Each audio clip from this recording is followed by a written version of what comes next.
BodyBags, where horror lies. Hey, I'm Sam, I'm your thirsty guy for BodyBags, and this week I am doing, not a horror movie, but it's very bloody, Hulk versus Thor, and Hulk versus Wolverine. If I'm not mistaken, this one's about 30-some minutes, and that one's about 40-ish some minutes. I prefer Hulk versus Wolverine, but we'll talk about both, since they're on the same thing, right? Hulk versus Wolverine is the Incredible Hulk has been...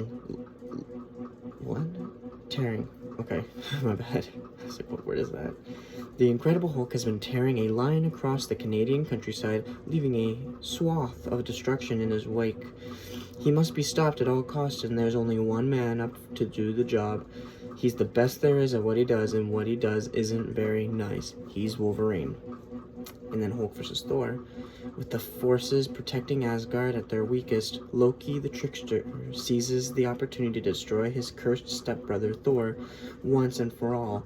In an epic battle that pits God against monster, the mighty Thor is forced to clash with the only creature that has ever been able to match his strength, the Incredible Hulk. Now, I don't know if they're meant to be like in the same universe or whatever, but if they are, they're two different time periods, because Hulk versus Wolverine, from what it's, how it goes about, it seems that this is the very beginning of the Hulk's time.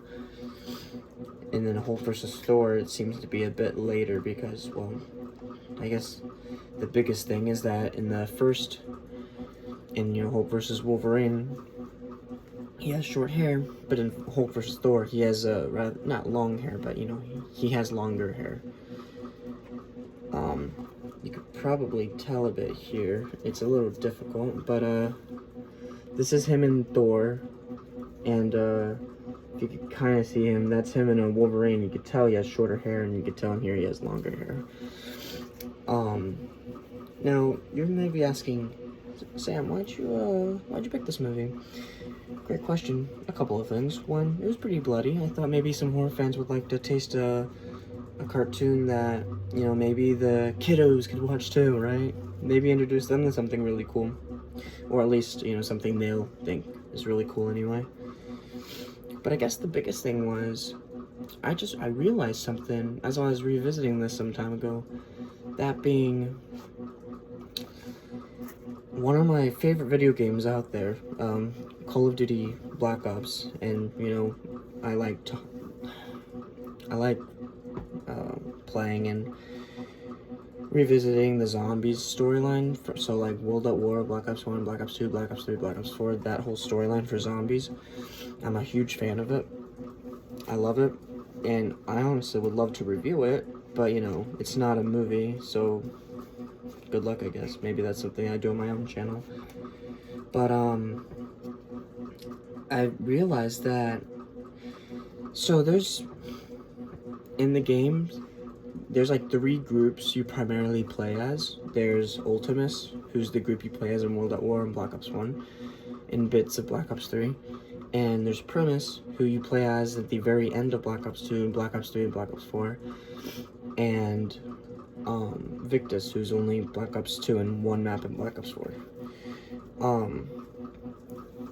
I realized that Ultimus and Primus are like the same, it's just different versions of each other, but it's the same voice actors. And what I found out was that those voice actors for Primus and Ultimus, that being Nolan North, Tom Kane, Steve Blum, and Fred Tatasciore, they played, Fred played Nikolai, Nolan North played Richtofen, Steve Blum played Dempsey, and Tom Kane played Takeo. They are all, now technically one of them's in both, but they are all in Hulk versus Wolverine. Tom Kane, well, I'm gonna start with, the big one. Fred Tatasciore plays Hulk. Steve Blum plays Wolverine. Nolan North plays Deadpool. And Tom Kane plays the Professor, but it's not professor of the X-Men. It's a professor of this group that captures a Wolverine and a Hulk, and a bad professor, the bad professor kind of thing. And it all started when it was over and I went through the credits and I saw, oh, Nolan North played Deadpool. Wait a minute, that looks familiar, and that looks familiar. Oh my gosh, this must be why I like this thing so much. Because for the most part, there's like a few things that I would say is like a deep part of my childhood. That being like Universal Monster movies, The Thing, Army of Darkness. Those are like the movies, but like video game wise and whatnot, I would say that Black Ops, like the zombie storyline for that, has been like one of the biggest in my life. I started playing Call of Duty, or at least, I played Black Ops 2 in 2013, 2014-ish. And after that, I didn't really play much of anything else until about 2019, 2020, mainly because I didn't have the console or whatnot at the time to play it, or, I never had the money, and, money was just a really bad thing with us. But, I only watched on YouTube when, like, Black Ops 3 came out and when Black Ops 4 came out. I only watched, videos, that Mr. T Lexify, or, Mr. Waffle Waffles, or Noah J456, or Dollar JD, and then there's some other ones, but they're not really relevant anymore, unfortunately. But yeah, anyway. But yeah, I just thought it was really cool that, like, this was like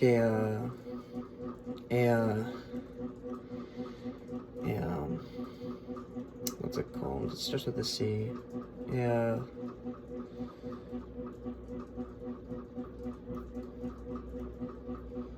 When you have two things mix and clash with each other, not really clashing, but like coming together, it's combine. I forget the word I'm trying to find, but it's just a really nice kind of like mix of hey, these are two instances of my childhood mixing together, and it's just really cool that I didn't know, and it's cool I have it now. It's cool that I have it now, and I think y'all should too. It's really short. They're both really short, of course, and at times the dialogue can be really or like, some of the action could be like, okay, whatever. But I think overall it's fine, and this is more for like younger kids, I guess, if you're like trying to introduce them to like horror movies or whatever. Mainly because it can get very bloody in both. But overall, I really liked it, and maybe I will too. On this version of it, this is just a 2-disc special edition of it. Both have the audio commentary. They each have 2, so 4 total, and then they just have some behind the scenes stuff, some like gallery stuff, right? Yeah, they're both PG-13, intense, bloody, animated violence for both. But yeah, I guess that's about it. I'm Sam. I'm your thirsty guy for BodyBags. I did Hulk versus this week, and I'm gonna give it. Well, it's hard to give. I have to give. This is probably gonna be like more of a 1 out of 5, right? I'm probably it's not a 1 out of 5, but out of 5. That's what I'm probably gonna have to base this off of, because it's not as big or detailed as a horror movie, right? I'd probably give it a 3 or a 4 out of 5. Maybe I'll give Wolverine a 4 and then Thor a 3. I prefer the Wolverine one a lot more. I wonder why. I just told you why. It's just like a subconscious thing that I just realized recently of why I liked it so much. Who would have known, right? It's quite the mix. But yeah, I guess 4 or 3 out of 10, 4 or 3 out of 5. That's what I'll be putting it. And I guess the last thing I want to say before I leave, before I'm done, is that the very first, like, you know, disc or whatever, you know, case or whatever that I saw, it was really cool. It was, there's this poster of it out there where, you know, instead of it looking like this, it was like Hulk and Wolverine's kind of like about to fight him, and there's some other one where it's like Hulk and then Thor, and then they're about to fight each other kind of thing. You know, it looks like they're about to fight. There was this cover that I saw that was a mix of the two where if you look at it that way, you see like Hulk versus Wolverine, and if you turned it that way, you would see Hulk versus Thor. So it'd be like, oh, that's so cool, kind of thing. But yeah, I guess that's gonna be it. I'll see y'all next week. Bye.